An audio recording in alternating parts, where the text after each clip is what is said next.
ದೇವರ ಅತಿ ಪರಿಶುದ್ಧವಾದ ನಮಗೆ ಮಹಿಮೆಯಾಗಲಿ. ಕ್ರಿಸ್ತನ ಮೂಲಕವಾಗಿ ದೇವರ ಲೋಕಕ್ಕೆ ಮತ್ತೊಂದು ಹೊಸ ಮುಂಜಾನೆಯನ್ನು ದಯಪಾಲಿಸಿದ್ದಾರೆ. ಹಾಗಾಗಿ ನಾವು ದೇವರಿಗೆ ಕೃತಜ್ಞ ಹೃದಯ ಉಳ್ಳವರಾಗಿರೋಣ. ಈ ದಿನದ ಧ್ಯಾನದ ವಾಕ್ಯ ಯೆಶಾಯ ಪ್ರವಾದಿ 51ನೇ ಅಧ್ಯಾಯದಲ್ಲಿ 16ನೇ ವಾಕ್ಯ. ಆಕಾಶವನ್ನು ನೆಡುವುದಕ್ಕೂ ಭೂಮಿಯ ಅಸ್ಥಿವಾರವನ್ನು ಹಾಕುವುದಕ್ಕೂ ಚಿಯೋನಿಗೆ ನೀನು ನನ್ನ ಜನರೆಂದು ಹೇಳುವುದಕ್ಕೂ ನನ್ನ ವಾಕ್ಯಗಳನ್ನು ನಿನ್ನ ಬಾಯಲ್ಲಿಟ್ಟು ನನ್ನ ಕೈಯ ನೆರಳಿನಿಂದ ನಿನ್ನನ್ನು ಮುಚ್ಚಿದ್ದೇನೆ. ದೇವರಿಗೆ ಸ್ತೋತ್ರ. Prophet Isaiah chapter 51 word 16 stretched out the heavens and laid the earth's foundations.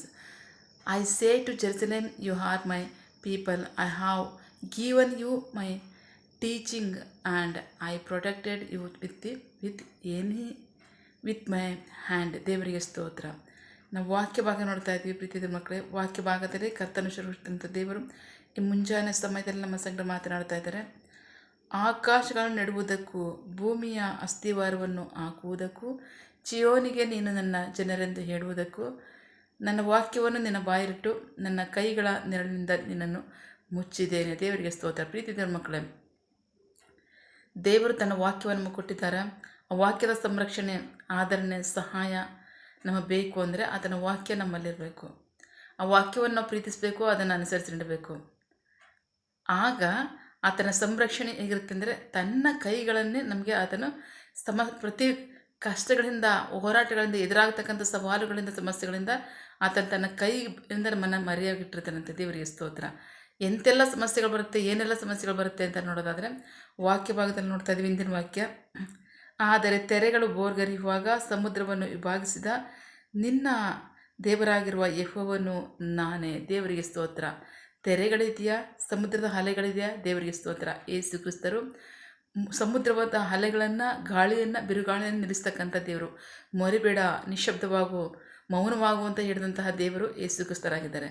ಆತನು ನಮ್ಮ ಜೀವಿತಗಳಲ್ಲಿರ್ತಕ್ಕಂತಹ ಸಮಸ್ಯೆಗಳು, ಹೋರಾಟಗಳು, ಅದು ಸಮುದ್ರದ ಅಲೆಗಳ ಥರ ಇದ್ದರೂ ಸಹ, ಅದೆಷ್ಟೇ ಬೋರ್ಗರಿತಿದ್ರೂ ಸಹ ನಾನು ಅದನ್ನು ಶಾಂತ ಮಾಡ್ತೇನೆ, ಅದನ್ನು ಮೌನ ಮಾಡ್ತೇನೆ, ಅದನ್ನು ನಿಲ್ಲಿಸ್ತೇನೆ. ನೀನು ನನ್ನ ವಾಕ್ಯವನ್ನು ಪ್ರೀತಿ ಮಾಡ್ತಾ ಇದೆಯಾ, ಅದನ್ನು ಅನುಸರಿಸಿ ನಡೀತಿದೆಯಾ?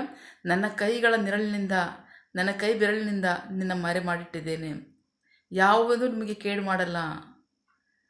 ನಾನೇ ನಿಮಗೆ ರಕ್ಷಕನಾಗಿದ್ದೇನೆ. ನಾನೇ ಮಾರ್ಗವು, ಸತ್ಯವೂ, ಜೀವವೂ ಆಗಿದ್ದೇನೆ. ನಾನು ನಡೆಸುವ ಮಾರ್ಗ ನಿಮಗೆ ಅದು ಸತ್ಯದ ಮಾರ್ಗವಾಗಿರುತ್ತೆ, ಅದು ಜೀವಕ್ಕೆ ನಡೆಸುವಂಥ ಮಾರ್ಗವಾಗಿರುತ್ತೆ. ಆ ಮಾರ್ಗದಲ್ಲಿ ನಾನು ನಿಮ್ಮನ್ನು ನಡೆಸ್ತೇನೆ. ನೀವು ನನ್ನ ವಾಕ್ಯವನ್ನು ಪ್ರೀತಿಸೋದಾದರೆ, ಅದನ್ನು ಕೈಗೊಂಡು ನಡೆಯೋದಾದರೆ ನನ್ನ ಸಂರಕ್ಷಣೆ ಆಗಿರುತ್ತೆ.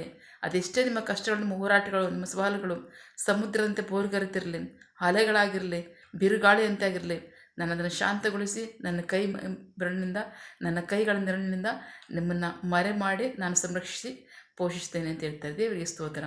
ಪ್ರೀತಿಯ ಮಕ್ಕಳೇ, ಯಾವುದೋ ಸವಾಲುಗಳು, ಸಮಸ್ಯೆಗಳು, ಹೋರಾಟಗಳು ನಿಮ್ಮ ಚಿಂತೆ ಪಡಿಸ್ತಾ ಇದೆಯಾ, ಬಾಧೆ ಪಡಿಸ್ತಾ ಇದೆಯಾ? ನೀವು ದೇವರ ವಾಕ್ಯವನ್ನು ಪ್ರೀತಿ ಮಾಡಿ, ದೇವರ ವಾಕ್ಯವನ್ನು ಅನುಸರಿಸಿದ್ರೆ ಆ ಸಂರಕ್ಷಣೆ, ಆದರಣೆ, ಸಹಾಯ, ಪೋಷಣೆ ನಿಮಗಿರುತ್ತೆ. ಆಮೇಲೆ ಪ್ರಾರ್ಥಿಕೊಳ್ಳೋಣ.